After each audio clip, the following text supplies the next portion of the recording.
reads this way: so you'll eat and be satisfied, and you'll bless Adonai your God for the good land he has given you. Let's do that. Abba, we have eaten and we're satisfied, and we thank you for the land. It's in Yeshua's name. Amen. Amen. So we are reading from Beha'alotekha. We did read from Beha'alotekha in our study, our readings.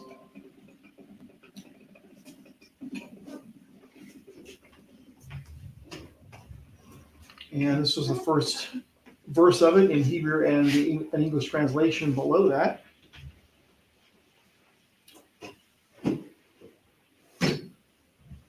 Torah portion call it Beha'alotekha.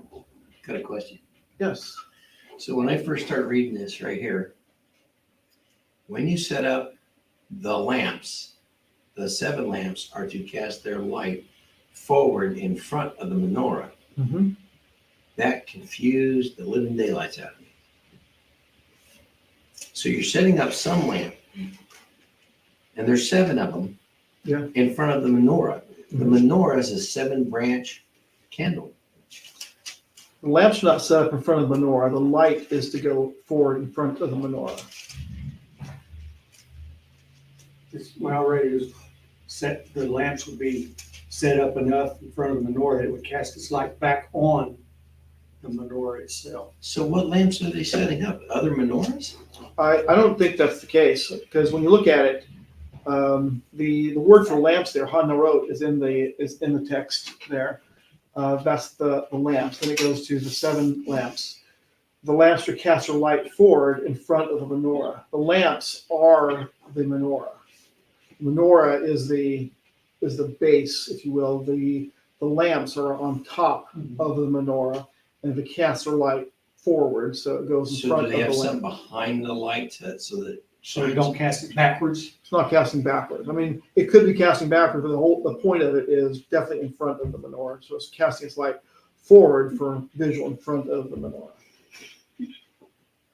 They're not the 7 lamps are the lamps that are on top of the menorah itself. It was our readings. And the next slide will ask this question: how many mitzvot are in this portion? And you get some C. choices. choices? C. Here are your choices: 1 and 0, 1 positive, 0 negative, 2 and 1 for 3, 3 and 2 for 5, or 4 and 3 for 7. So there's 1 vote for B, and you said there's always the vote for C by default. That's a standing order. Yeah. The default vote. Wait. I'm gonna go C. C? Well, you shouldn't go with D thinking. because I'm usually wrong. I'll D. back and forth sometimes. Well, you say, Wayne, forget you know it and guess. He says A. I guess yay, not A. Okay. Okay, are we ready? Have we We're made our ready. choices, at least mentally? Mentally. Even if you're afraid to make it publicly? Hey, I'm B. I know I'm wrong. Okay, so first off, which one goes? It's A. A is out. Who said A? He did. Nobody said A. I said yay, Oh, yay. Okay. which means A, y'all. Yay. Next is D. It goes bye-bye. Nope. Not yet. B. Was that you, Constance?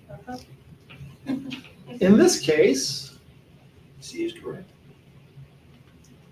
Aha!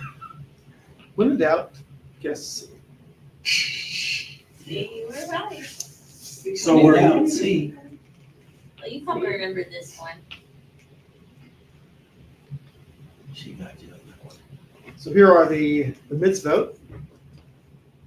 Of course, there's more commands in it that's called the Torah of the second Passover, Pesach Sheni offering, of eating the Pesach Sheni or the second Passover, not allowing the meat of second Passover to remain until morning, as you might guess, very similar to regular Passover, but this is for second Passover. And to not break any bones of Pesach Sheni, and the last one is the Torah of the blowing of trumpets. And that's the mitzvot from this portion.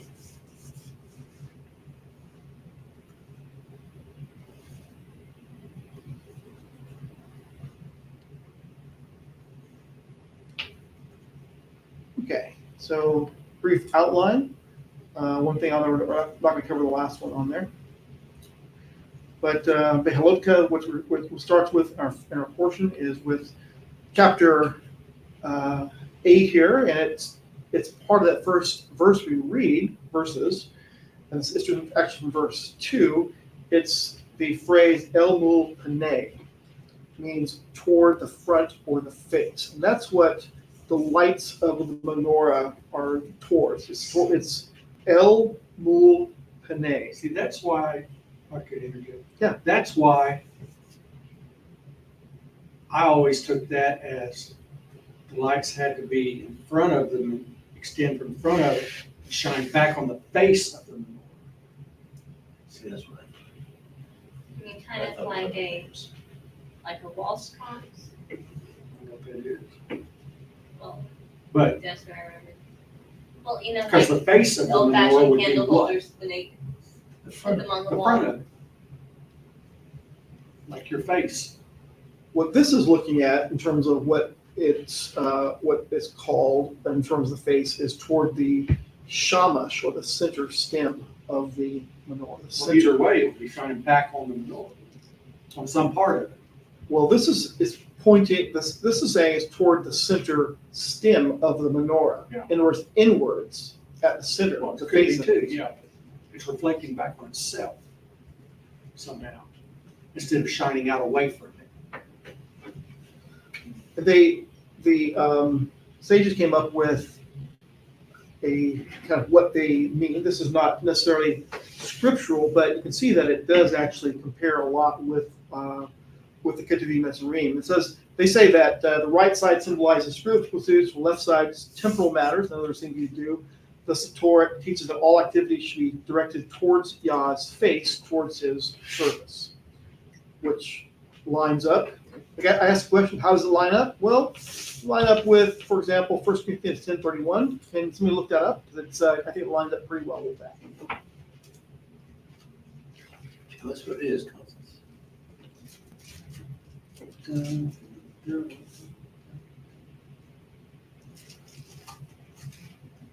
for coffee.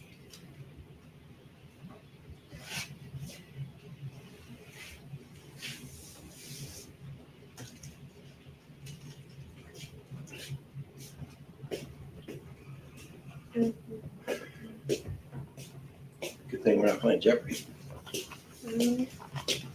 What is? First Corinthians 10:31.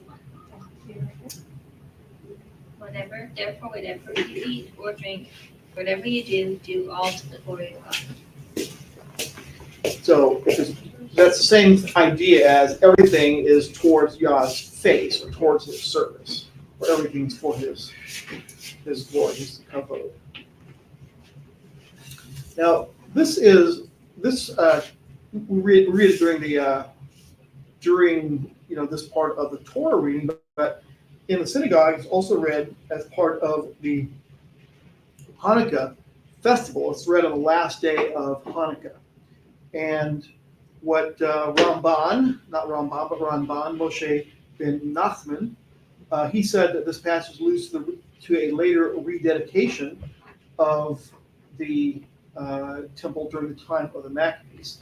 He suggests that there is a commandment, or at least a precedent, in the Torah to celebrate the inauguration of the tabernacle or renewing of the altar as at Hanukkah by bringing special offerings as the leaders of the tribes did, that we read last portion during Torah portion, not so. So is there a reason for celebrating the rededication of the altar as it was done from Hanukkah? Yes, There could be a reason, but I wouldn't call it command. I don't think we call it a command. Well, a commandment or at least a precedent. Maybe a precedent, but not It's a tradition, something. Yeah. Well, not a command. when the idea is based on when they dedicated the altar for the first time, they brought these things. Yeah. I don't know that we see specifically that. We have to probably look in Ezra, Nehemiah to see what was done at that for that altar, because that was the altar that was broken after the it was Ezra's altar that was broken after the Maccabees took the second temple. So they're rededicating or making it was a new altar. Obviously, the stones for the other altar were laid in the corner of the temple. I would assume there would be an inauguration because the old one was desecrated. Yeah. So it only makes sense that it would be a good thing to inaugurate this one and bring gifts, but I do agree with Jim. I don't think it should be a commandment. I think that should come from the heart. He's just, Yeah, but Hanukkah, of course, means dedication. It Yeah. doesn't mean anything else but that. right. So let's talk about the age of service. They're supposed to retire at 55, not start work till 25. 50, wouldn't it? Well, read Some from places say 50. the Midbar 23:26 says from 25 to 50 is the age of service for a Levite. But in France got that right. saying, France got that right. is that when they retired? Well, they used to be retire at 50, now I think it's up to almost 60. Oh. Used to, they retired. New King Jimmy had it at 50. Huh? In New King There's James. another place where it's, one place says 50, 155, but it's for two separate kinds of service. Well, the question comes back from a previous reading, last week's reading, which is from chapter 4, which reads, from the age of 30 years and upward until the age of 50 years, you are fit to perform the service for the service and the work of carrying in the tent of meeting. So, in terms of what is the service of the service? Some translations read the work of the service. Yeah. Carrying things would be the work. But if they say from 25 to 50, maybe from 25 to 30, you're in training. Yeah. It could well be. There's a possibility. According to what the rabbis say in terms of what it's referring to,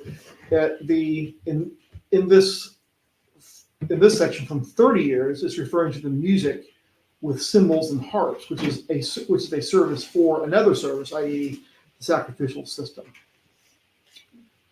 But then again, what about David?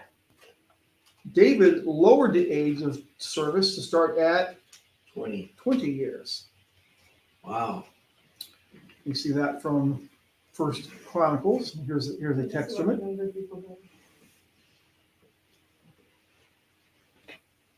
Who did the work of the service of the house of Beha'alotekha from the age of 20 years and above.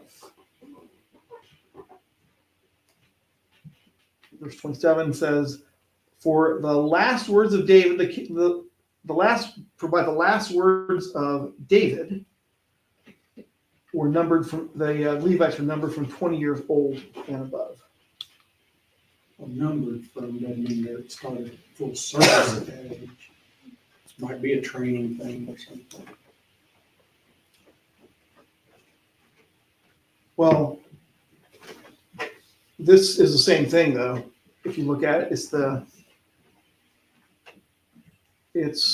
for the work of the service or the service of the service. So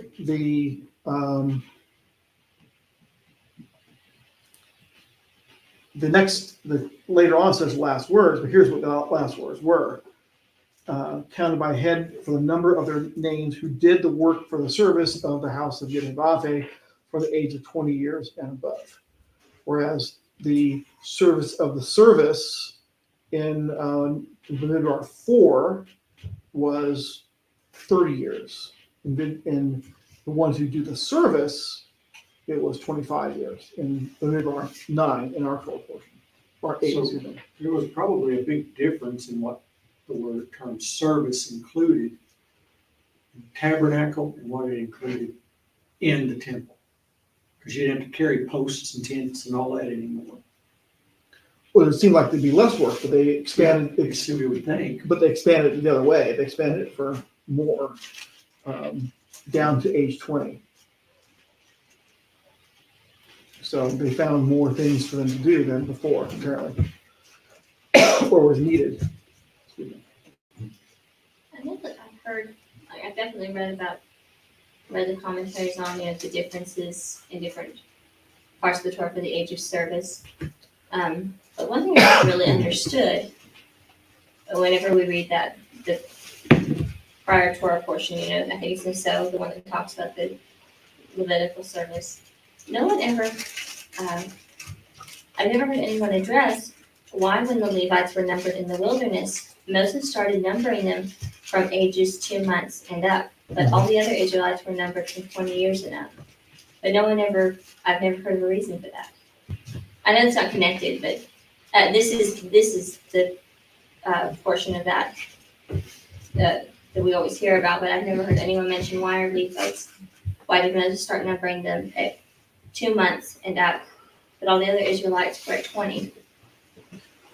Well, And it's not connected to this particular. No, but- I thought that was kind of odd. it's the one thing that's different about the Levites is they all have the same job, whereas an individual from whatever tribe can be a farmer or more of a rancher or a jewel maker, Goat herder. goat herder, I suppose, sure. Whereas the Levites all have the same job, they're going to have that same job throughout their lives. So they're all dedicated to learning the service and how to do it. And so in terms of when they're on duty, those are where the ages we read about are.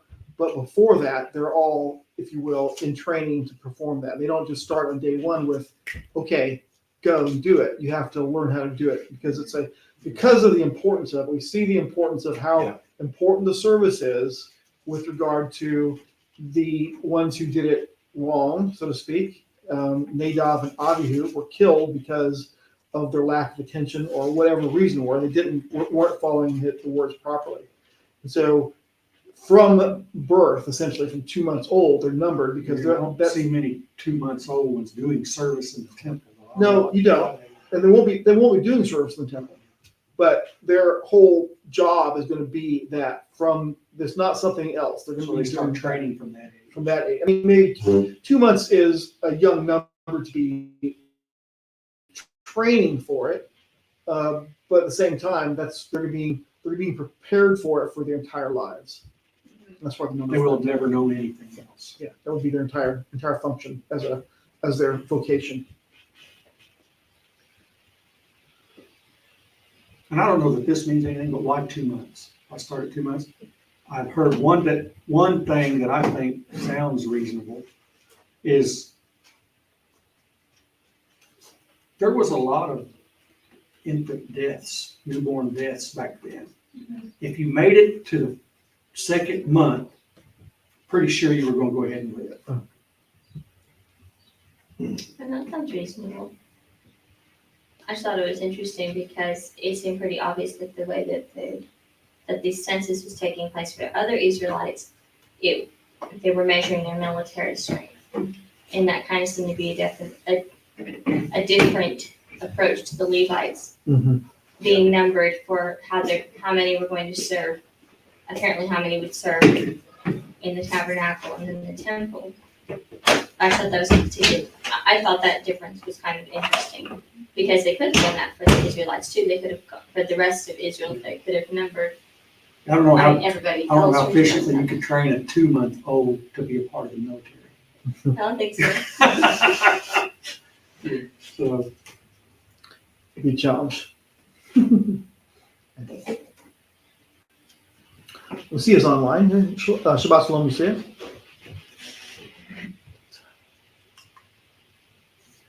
Okay, JD online? he is not.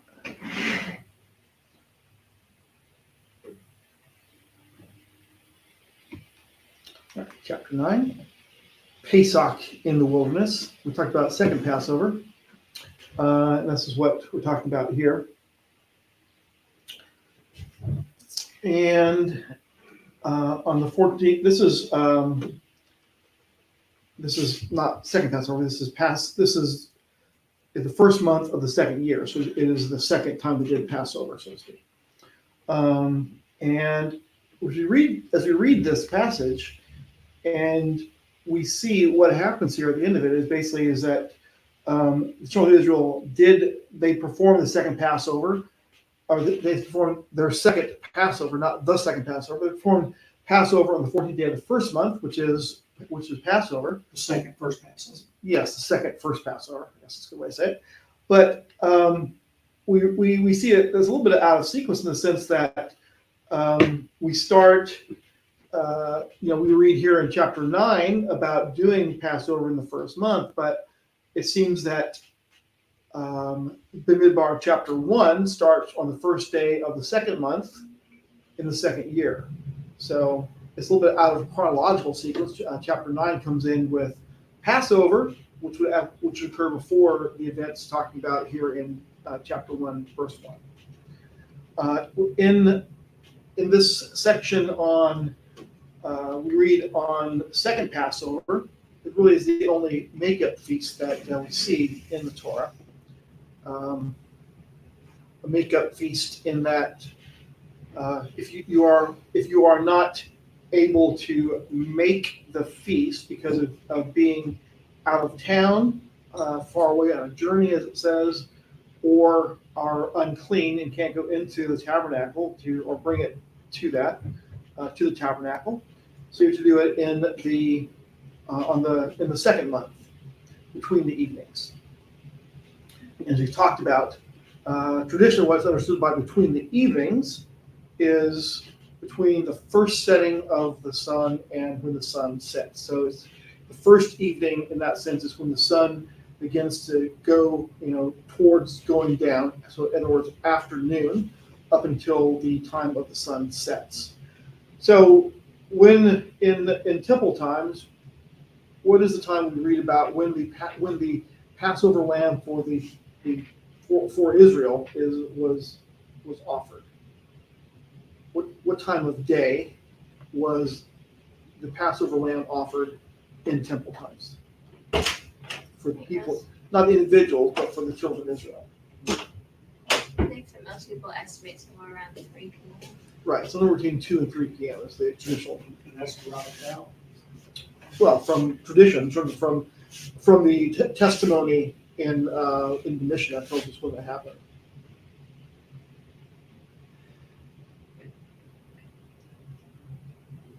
But it's not at, some translations read at dusk or something along those lines, but that would be certainly not how it was done. Because when you think about it, if all Israel is bringing their lambs to the temple or the tabernacle, you can't get all people's lambs done in 5 minutes, right? It's going to take essentially.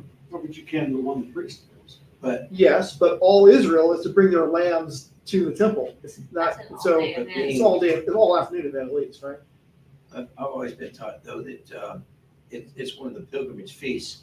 So all the priests in Israel were to be there. Yeah. And I would assume that, you're talking over 1 million people maybe. So Yeah. I would say they probably started their slaughter somewhere around 9 in the morning till 3 in the afternoon. I don't know that they did. Reading Josephus, I think it was.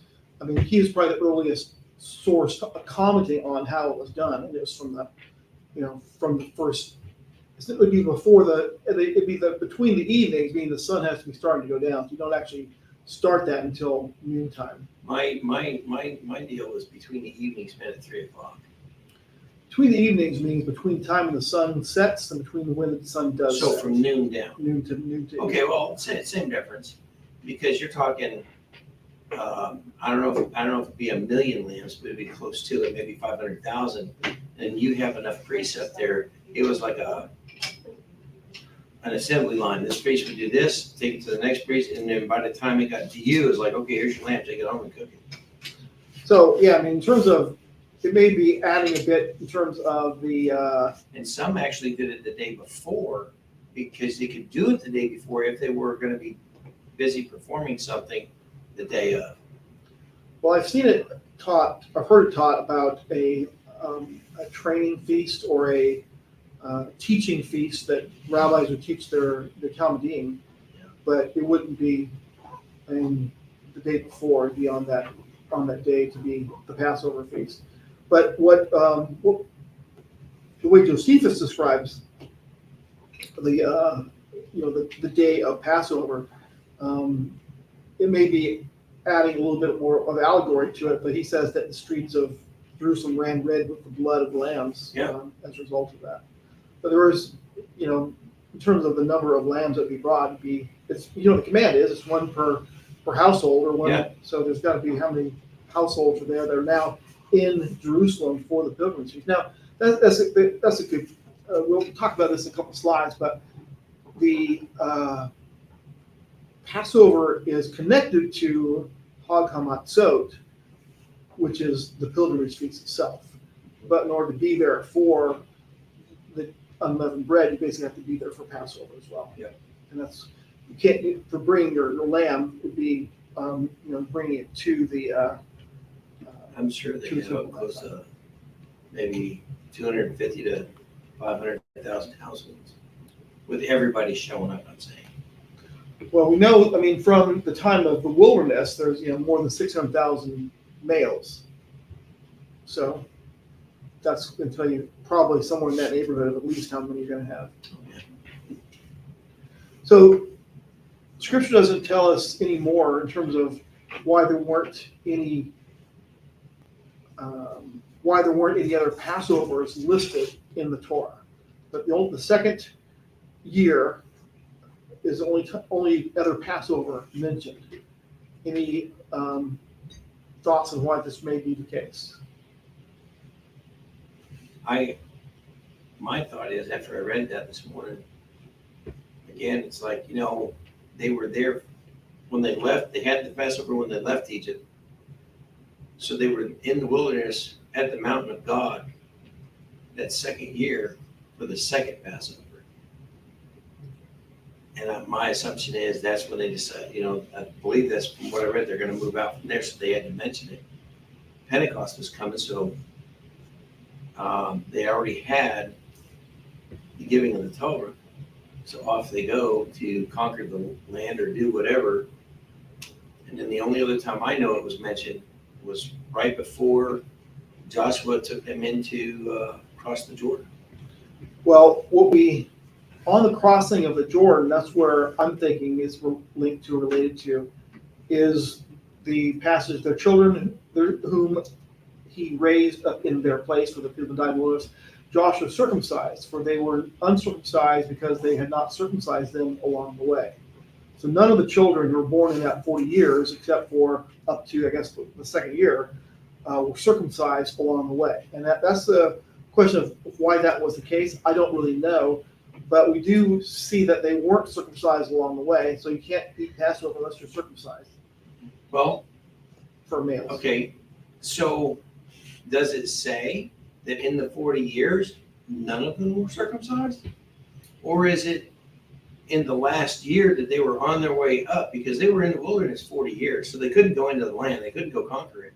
So maybe that last year, everyone who had been born, because they were walking every day or whatever, they moving camp, that they didn't have the ability to do so.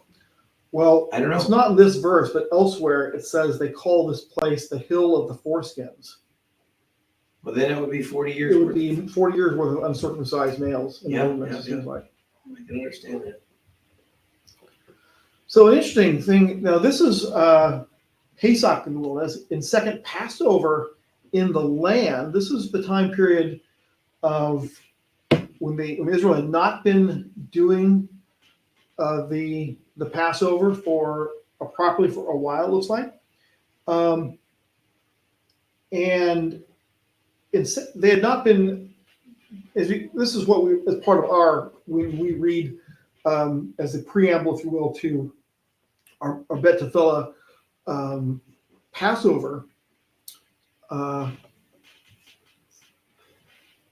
was that, that this is the prayer that Hezekiah reads. It says, Yedevavi, who is good, provide atonement for everyone, who has prepared his heart to seek Yedevavi, Elohim of his fathers, but he is not cleansed according to the cleansing of the set apart place. Yedevavi listened to Hezekiah and healed the people, and the people of Israel who were in Jerusalem performed the festival of unleavened bread 7 days with great joy.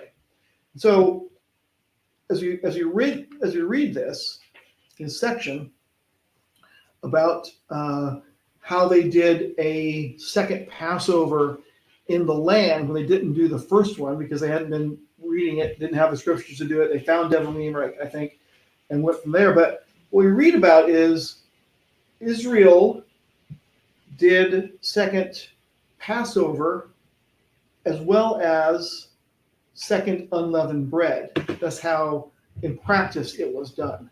We read only second Passover in Numbers, B'midbar chapter 9, but in practice, what happened with Second Chronicles, when they executed this in mass, they did second Passover plus second unleavened bread.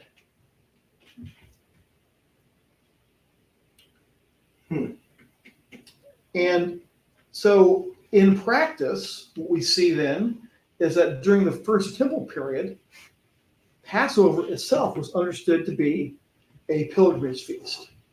People were supposed to gather in Jerusalem for Passover, even though Torah only reads unleavened bread. But the understanding from Hezekiah was that Passover equals Passover plus unleavened bread. And that's why they did the second Passover with unleavened bread as well. So we should perhaps we should not be surprised when we see Passover and unleavened bread being linked together in the New Testament, for example, where that is and they're kind of used interchangeably in the Gospels. They've been inseparable since at least the time of King Hezekiah, and the priesthood understood that the first temple period, or in the first temple period, the priesthood understood that the feasts were essentially inseparable, and that we read that they asked for the blessing, and the people of Israel received the blessing when they prayed regarding eating the Passover, and when they weren't cleansed to do so properly, and doing this second Passover and unleavened bread. And we see that their prayers were answered as a result of that. Well, since on the topic of feasts that weren't done right or were done maybe not in a timely manner, Mhm. doesn't it also say, I think it's during Josiah's time, or I don't think it was Nehemiah and Ezra's period, that they hadn't kept with Sukkot since the days of Joshua, if I remember correctly? Or was it David? It appears that they had not kept Sukkot either for a very long time. So it seems like these scriptures that we're reading here imply that not only in the wilderness, but maybe even after they went into the land, they were not very fastidious to keep. Well, we kind of see that as a repetitive pattern, don't we? You fight hard and get into the land, and then Yeshurun becomes fat, so to speak, as they says. To relax and drop your Relax, guard. drop your guard, drop your observance. We're here because we deserve it, and then the Babylonians did. That's human nature, I think. I think it's Nehemiah.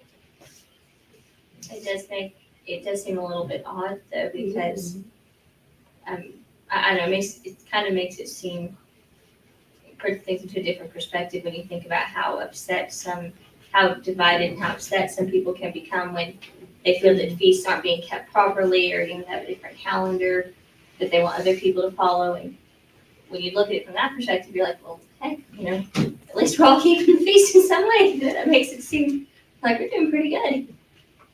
But I don't know, it's an interesting thought to think that through the wilderness and maybe even through the land, that their feast keeping was maybe occasional rather than regular.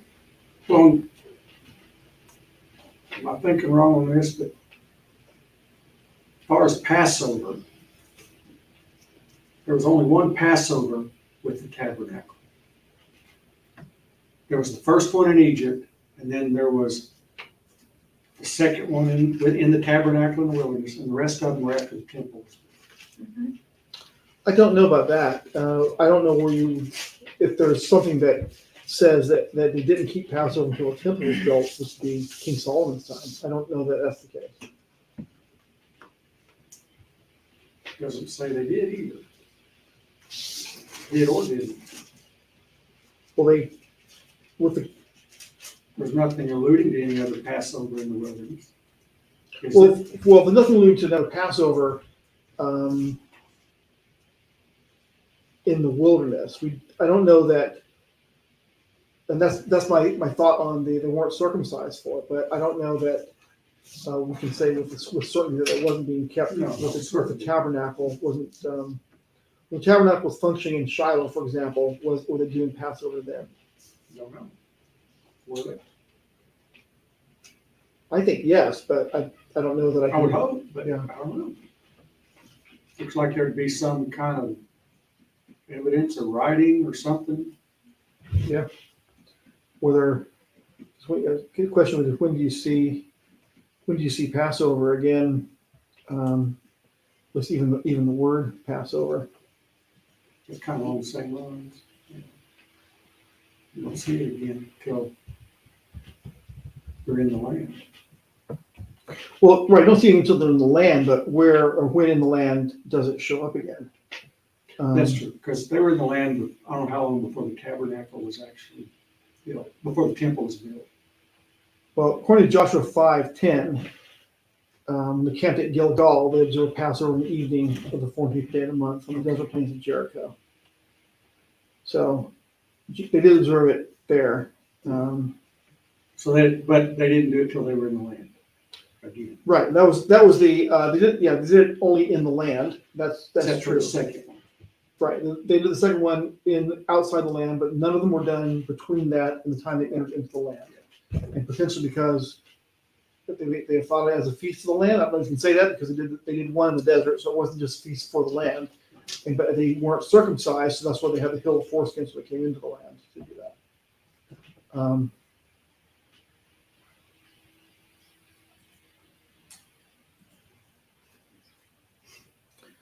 Well, in 2 Kings 23:22, it talks about surely such a Passover had not been celebrated from the days of the judges who judged Israel, nor in all the days of the kings of Israel and the kings of Judah. This is the 18th year of King Hezekiah. So they did celebrate it. You see, they celebrated in the time of the judges. Yeah. It didn't say they weren't doing it in other kings. Says it they wanted to celebrate such a Passover, as in the joyousness of it, as I read it, had not been celebrated since the judges who judged Israel, nor in all the days of the judges of Israel and the kings of Judah. So that's from 2 Kings 23.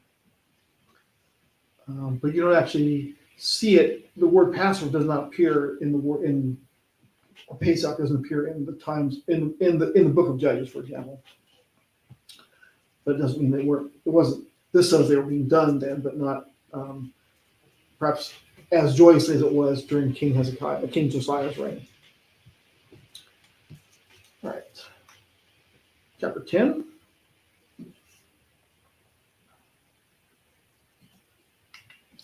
Trumpet calls.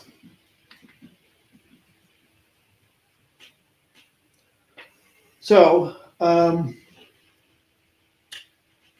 here you see Tekiah and Teruah being done, Utekatem Teruah, as the trumpet calls. You see that as if really as this is talking about the silver trumpets, and the long blast is the Tekiah, and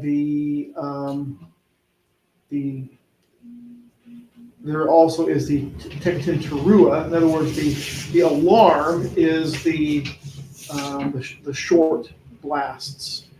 Some translations read it as the alarm. The camps move forward.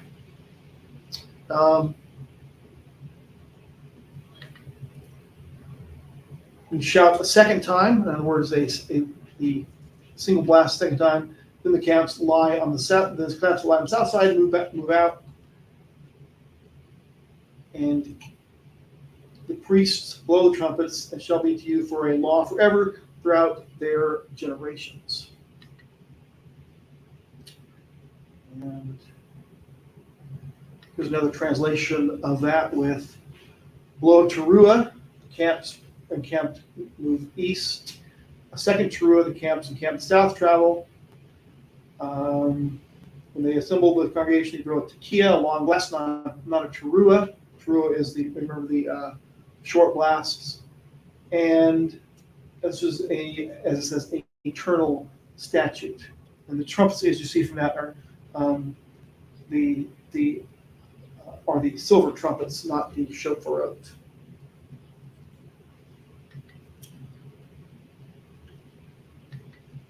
Utaktem teruah, my targum there. When you all tekiah a teruah, you blast a short series of blasts. You have your animated picture? I do. I have the animation coming up. That's what you was for in this portion. What's that? Anime? Yes. Animated. Animation. You said anime. Very animated. I stopped. I kept actually when I said anime, I kept talking. It wasn't until it was animation. You see how it works? You say her name was Anime? Anna Marie. Okay. Sure. When assembling the congregation,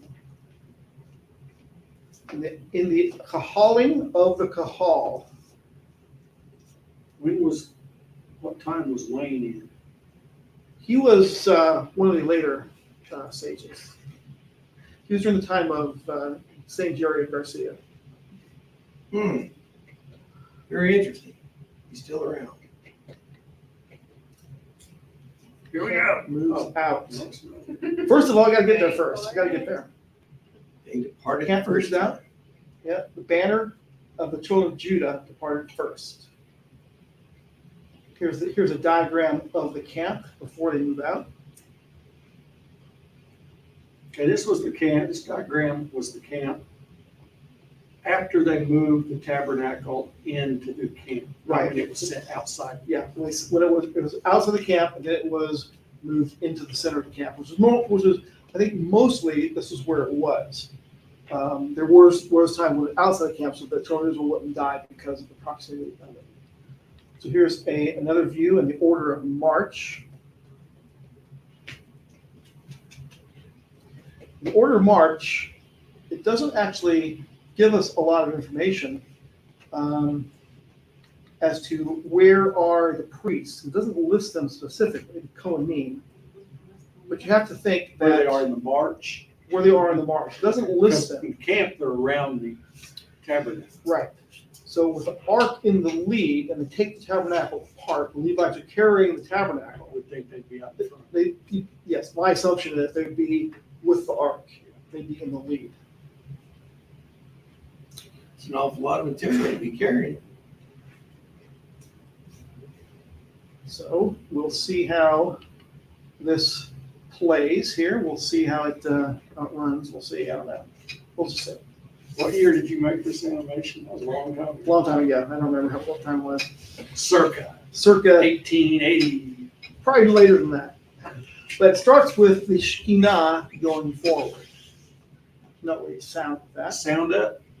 So the Shekinah goes. Hey, Are we going to hear it? Where's the sound? Where's the sound? I don't know. Sound isn't showing up on here for some reason. Oh, that's right. It does sound. It's weak. Let's see. I was waiting for a blast. They're marching out. I don't hear any marching sounds though. No. Marching sounds going on for some reason. Well, there's the tabernacle moving out. Sound didn't work that well, I guess. There should be marching sounds with these tribes as they're moving out. Simeon, Gad, Kohathites follow that. Yeah. Then comes Ephraim. Ephraim. And that's Benjamin. And then is it Asher and Naphtali, Dan? Dan, Asher, But you need to do an animation in reverse order when they set up camp. That's an awful quiet way to leave camp. Well, he used to have the marching feet sound on there. There's the marching feet's on this computer, but doesn't, I guess it didn't transfer over to this one somehow.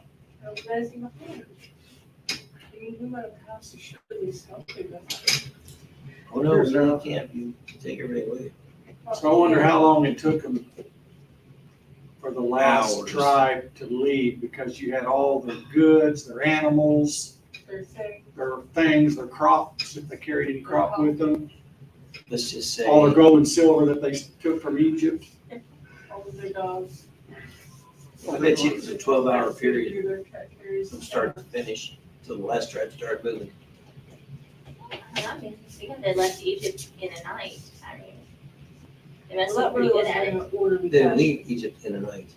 They left the following morning at dark 30. I mean that they were all In a gone. short time. It didn't take them, and they weren't. It took them all day to get out of there. That's 600,000 people.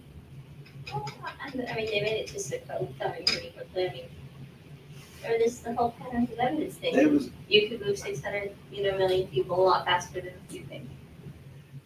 all right, God can move. my point being is, they didn't move Sorry, like, do you remember like in 9/11 that was the evacuation to the ferry? They moved an incredible amount of people really quickly. but it's a gaggle. We're talking animals, food, clothing, all their stuff, wagons, dogs, That's the nonsense cats, run. Sheep, goats, goats, cows. stubborn donkeys. I'm just saying, is they left probably around 4:30 or 5 o'clock in the morning, just as the sun was breaking. And the last person actually left the gate, in my opinion, around noon. But they were gone for Here, 3 right now. days. The marching. everyone's gone I now. thought that's something out of the Mishnah. And so was born the last person. So what was the last tribe? Yeah. Naphtali. Are they moving anywhere? I don't see them on the screen. They're on this computer. Whatever the marching sound didn't transfer over on this line, yes, to that. So the marching is catching up, see what I mean? It Yeah. took a while. It's just Yeah, the the way. sound takes a while to travel. But That's how you can never From- know your mom when she comes. so they had a long line. I wouldn't doubt that line was probably anywhere from 3 to 10 miles. Well, I don't long. know that they formed one line. I think it was like the column formation and march out. Well, no, For it's- defense I mean, purposes. for this, maybe, I'm saying when they left Egypt, it was a gaggle. Oh. That's Wasn't my very estimation. organized. Yeah, it wasn't too organized, it was somewhat organized, I'm sure. My point being is, they all left and in a column of some of sorts, but my point being is it wasn't something that, having marched in the army long enough, there's a serious according effect going on. Well, yeah, maybe it was just a mass exodus, and then they got their formal group up at Sukkot. Yeah, I mean, when they walked out, it was just like, it's like any unit leaving the assembly area for the first time is gonna be a pretty, It's a gaggle. It's just the way it is. Yeah, I think that was, and they were supposed to form up at Sukkot.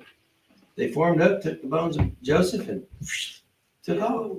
But my point is it wasn't like a nice, neat, orderly march. I mean, people were No, not that Spread first one, I out wouldn't say. in a column and just kind of gaggling along day and night marching. And that column would have been anywhere from 3 to maybe 12 miles long for all I know. Well, they were being driven out too, so. They were a bit tempting to leave for like 3 months, so they could have had I it all mean, planned out in orderly fashion already. my estimation is probably around 3 miles long, maybe a little more, but stragglers, maybe 6 miles total. But by the time they got to wherever for the beach crossing, that thing's 9 miles across or 8 miles across, so that took some time. You know, well, if you read about it, it took them basically all night to cross the Was it all night they used to cross the, No, the wind, The wind blew all day to separate it how long did Israel take to cross? and all the- night cross to that? dry it. and all night to dry. Did They they- stuffed on dry ground. I was just parroting you on that one. But my point is it took them at least 4, maybe 5, maybe 6 hours to cross that 8 miles. A lot of times we reading it here, we know we can read the front, the middle, and end of it. In our minds, it says, oh, it's not that much time, but really it might have taken quite a while. Yeah. To do anything we're reading about. Yeah. Unless it specifically says, here on this date, there on that date. So marching a camp out, breaking camp and getting that moving, that takes a lot of time, especially if you're waiting to be called. Because you gotta wait till you're called and then you start. And having been involved in long marches with a lot of troops, you're standing there waiting, because if you're the last one, you're waiting a while. That's just the way it is. But I mean, you read about their camp, the different camps they visited, they went to on their way to Mount Sinai.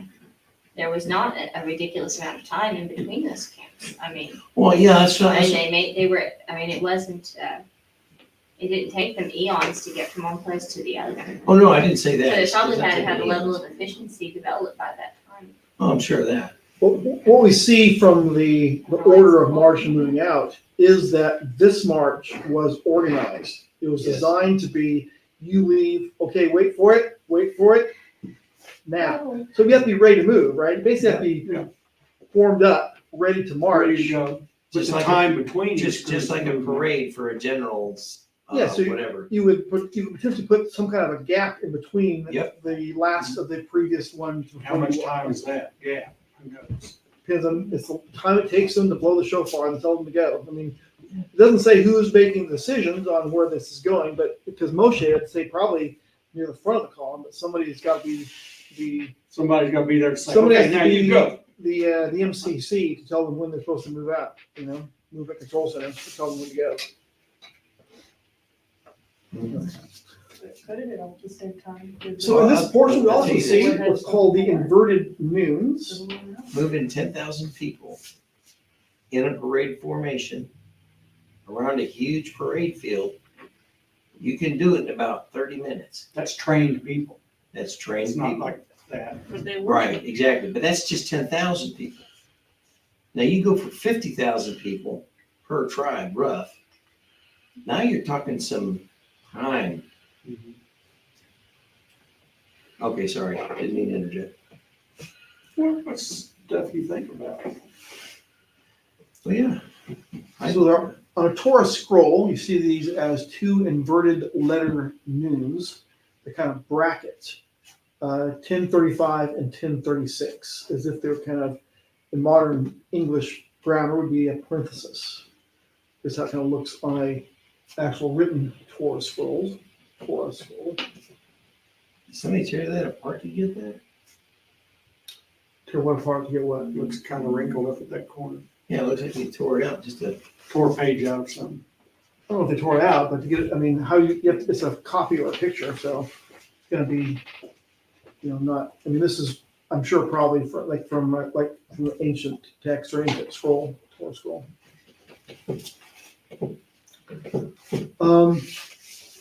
And so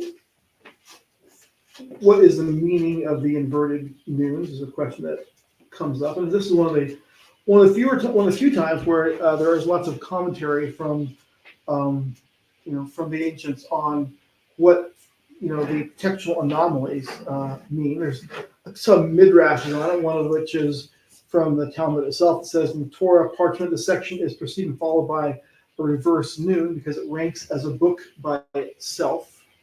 In other words, that would split the book of the Midbar up into 3 books, making 7.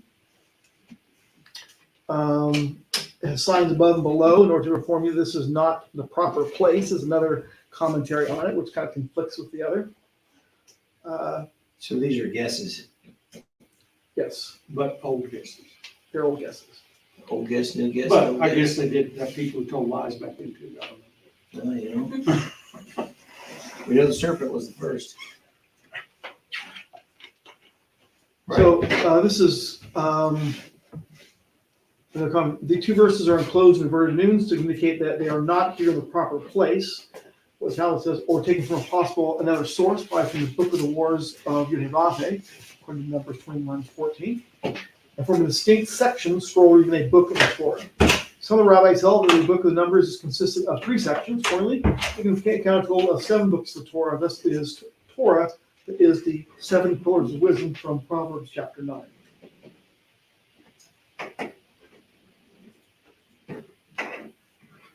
One through 10, 10, 35, and 36. The ideal was essentially breaking the journey apart. The first, you preparing to enter the land, and the ideal journey could have been done if they had not listened to the bad report of the 10 spies. And the third division is the actual journey of 40 years.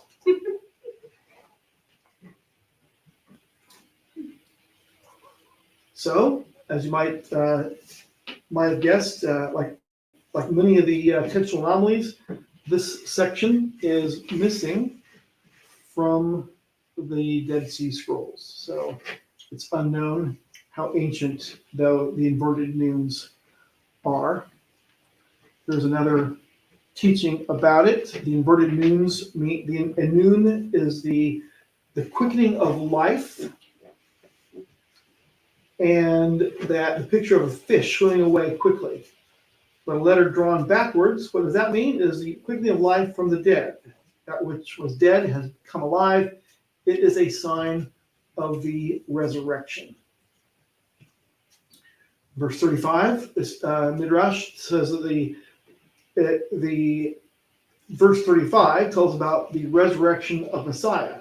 This is when Yeshua gained victory over his enemies. As a result, they have been scattered and must flee from his presence. He has gained a victory over death. Verse 36 describes our resurrection, which happens at his return to Israel. The myriads of the Israel family is the flock of Jacob, the redeemed of Jacob. So the 2 great resurrections is illustrated in these 2 verses. Can I ask a question? Yeah. So, in the Dead Sea Scrolls, they don't have that 10, 1 through whatever, 12. Yeah, I think But what about the Septuagint? Did the Septuagint have it? I suppose it does, but the thing is, so the Septuagint is a copy of the Torah. Yeah. So it would have that in there, but it wouldn't necessarily, in translations, they don't always keep textual anomalies. In other words, if it's not translatable, it's not always there. True. Because it's in Hebrew, there wouldn't be necessarily a Greek equivalent of inverted nunes, or they didn't put them in there for that reason. Right, but I guess what I'm saying is I'm thinking more about that's the scripture that was not there. So if the Midrash 10, 1 through 12 is missing in the Dead Sea Scrolls, but yet it's in the Septuagint. The Septuagint is actually older than the Dead Sea Scrolls. Well, I don't know about that for sure, but it's possible it is. But it wouldn't but because it's a copy of and a translation, it doesn't necessarily keep all the anomalies of it. I'm not worried about the anomalies. I'm more concerned about The reason it's missing is not because it wasn't there; it's because worms ate it. Oh, okay. Okay, I see. So you don't know if the anomalies were present. Right. Because the worms ate it. Worms love anomalies, like dachshunds love Things that hurt them. things that not good for them. Yep.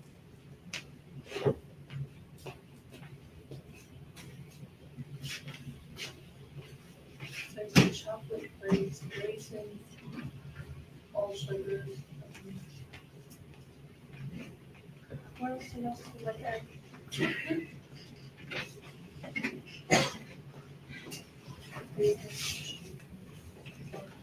So these are this. What is about this section? It's kind of odd, right? They end up in the graves of the greedy, or the graves of the lust for things that couldn't be satisfied. The wanting meat to eat, the complainers section here. What's going on with that? We read about this graze the greed, raise the lust. We actually see about this section is also in the Psalms. You can read about this incident in Psalm 78 as well as in Psalm 106. So it's something that is well documented in Israel's history. But we're going to probably skip over some of the detail of that. This story is also, this vignette is also in the book of Shemot or Exodus. And what seems to be going on here, if you look at kind of a connection between those, is that the difference between is where you get your food. The quails came up and covered the camp and fallen beside the camp, in the sense that if your food, if you will, the manna falls inside the camp. The proper stuff is inside the camp. If you leave the camp to get your food from elsewhere, you're getting it from somewhere outside the camp. So food is bread, is Torah, is Yeshua. And so inside the camp is where the Ruach dwells. But they were willing to leave the camp of Yeshua in their lust for meat. That's, I think, a teaching you can derive from this in terms of why they were killed, why they got cursed before the food was even in their mouths, basically in their mouth before they actually chewed it. They're willing to depart the camp and to fill their greed for food or the lust for food. Because it's essentially saying manna isn't enough, is what they're essentially saying. We want meat to eat. Some God provided, it's not enough. What he provided is not enough. They did have flocks and herds. They could have eaten the flocks and herds or some of it. But as Moshe says, even that would not have been enough for them in their lust. I wish I could really understand what he's talking about here. I mean, don't get me wrong. I understand the breeding, but I'm trying to just comprehend in my mind why they even bothered, because they had lamb, they had goats, they had cows. Ox and herds.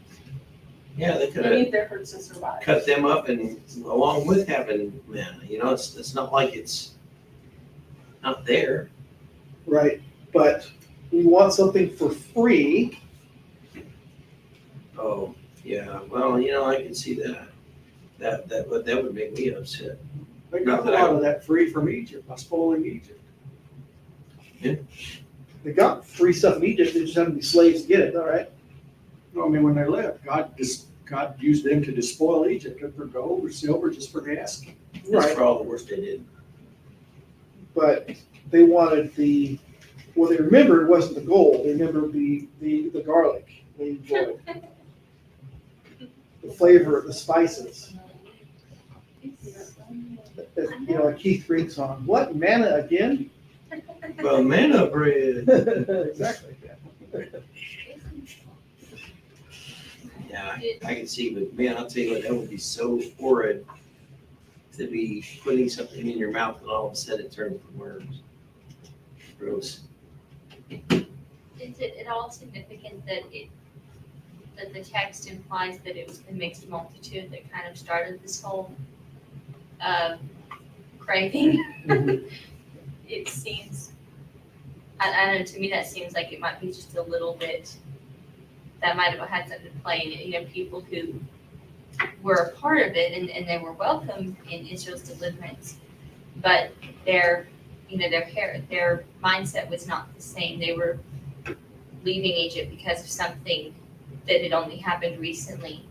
They weren't like the children of Israel. They weren't going back to the land of their fathers. They didn't have that motivation. They were just kind of along to get out of the trouble. And then when They punished you, not Israel. I don't just, that's what I mean, does it imply that they got punished, or?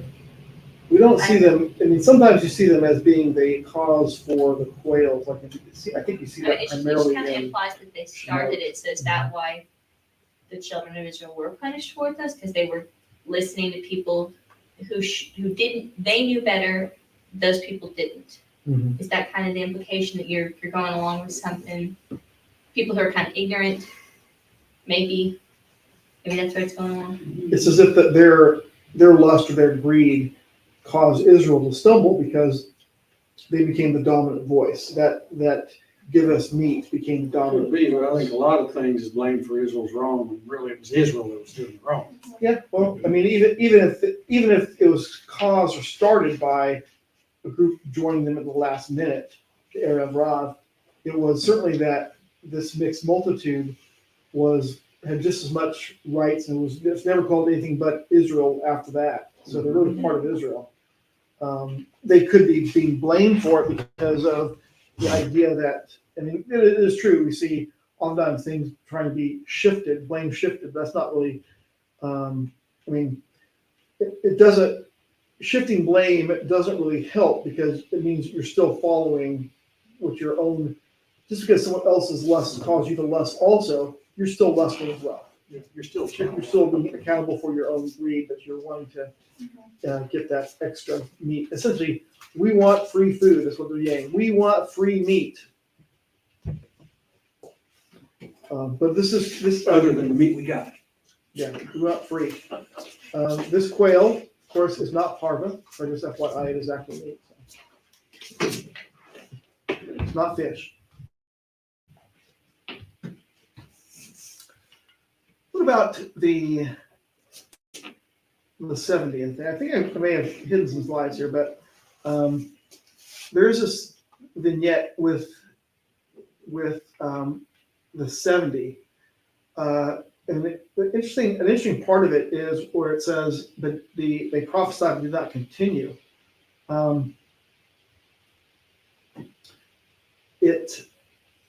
The Targum reads differently than the Torah here. It reads that it came to pass that when the spirit of prophecy rested upon them, they prophesied and ceased not that they didn't do it further on or afterwards, which is a different reading than the text of the Torah does today.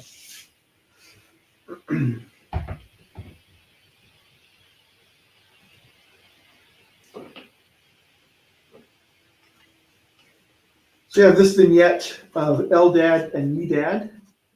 Eldad, beloved of El, Medad, from love. Why did they continue? Why did they continue in the camp instead of going to the tabernacle, and not go to the tabernacle? Well, what is reasons given are they're unworthy of this greatness, or they were the two of 12 times 6 equals 72, minus 2 to get 70. Those are the two that are minus to get there. Joshua said to imprison them, or some other similar to that in different translations. Why would Joshua say this?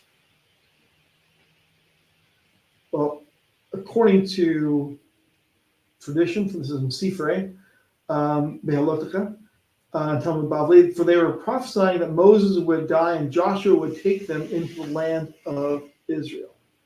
Again, that is not in the text, but that's what tradition says about why Joshua said for them to stop it. Tell them to stop it and put it down, put it away.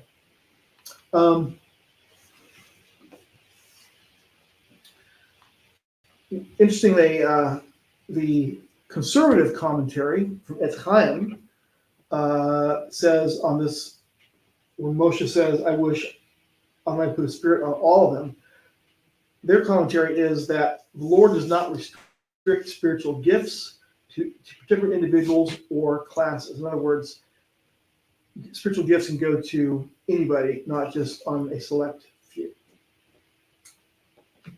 That kind of lines up with a lot of things.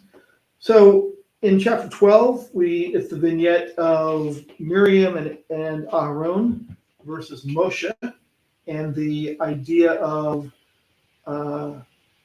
they received essentially tzara or leprosy as a result of that. They, I think that we see it from from Miriam, does it talk about Aaron as a leper or as Tzara'at in a different location?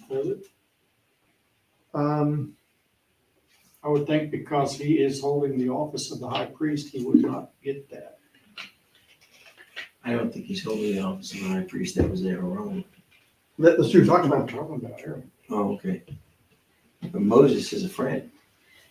God spoke to Moses first. Moses saw I mean, the as far as form. they're both, it sounds like both of them are being called on the carpet for this. Yeah. But only Miriam gets the punishment. Maybe Miriam's the one that started. Well, it could be, but I think it's probably because of the office that he held. You couldn't, how would it be for the high priest to get that? Really bad. Yeah.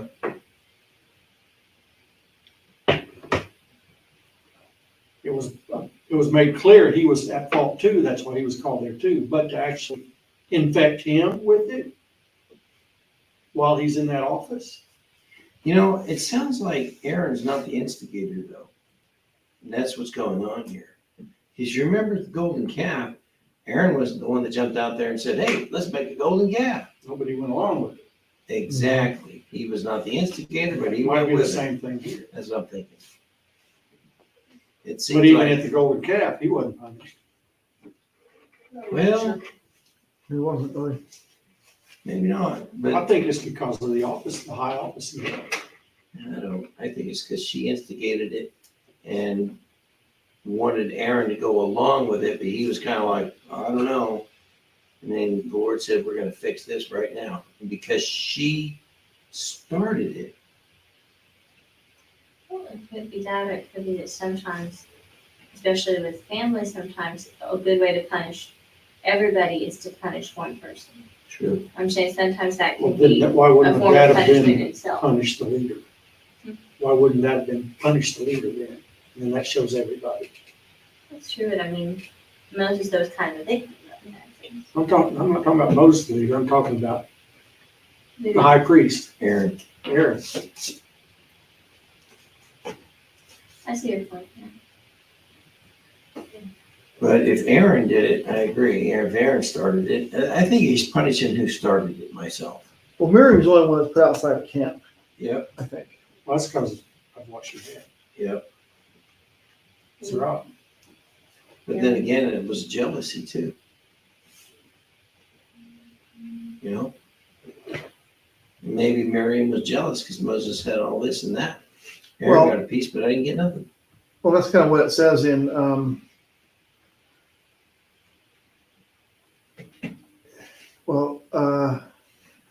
it is not just, in verse 12, verse 2, it's not just Miriam that says it. It says, and they said, has Yah indeed spoken only to Moses and not spoken to us, plural, as well.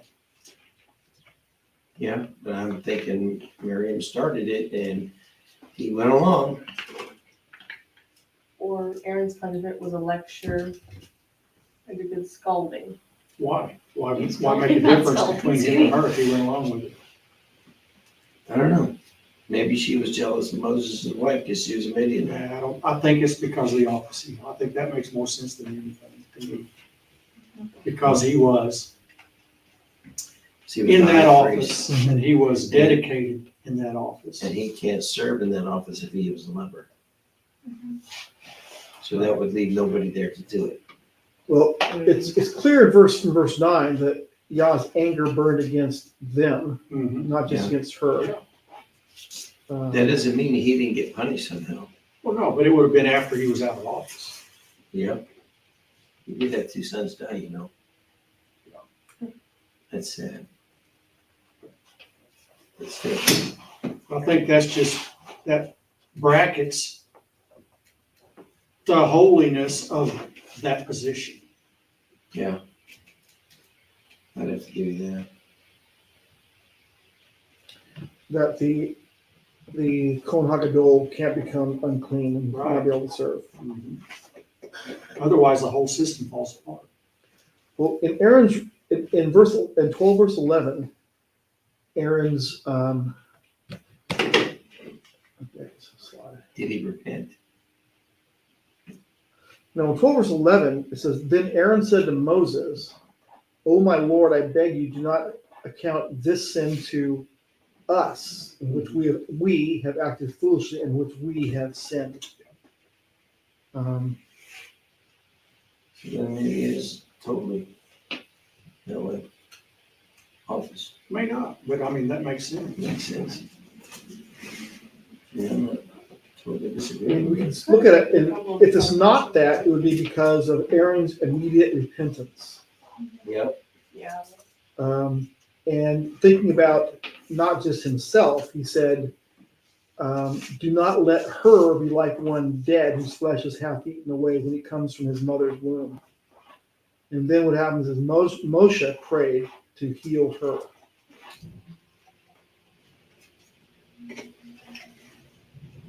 Mhm. But it does make sense, as you're saying, Jim, that the priest, the high priest himself, he knew he was worthy of that same punishment. Mhm. Yeah. But he wasn't punished in the same way because of that. Because of being the Kohen Hagadol. It was essentially the representation of Yah on the earth, so to speak.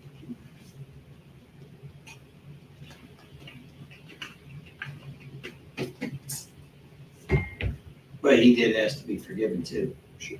So maybe that's why he wasn't punished. Along with the fact that he is the high priest. That probably helped him not get punished.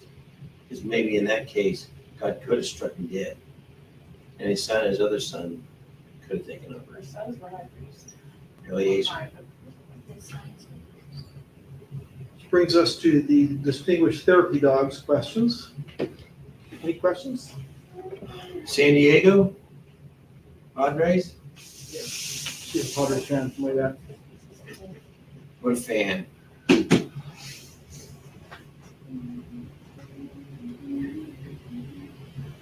So, no further questions? Let's close. But thank you for allowing us to come together to Midrash on your word. We thank you for all your blessings and for your insight and your wisdom. In Yeshua's name, we thank you. Amen. Amen.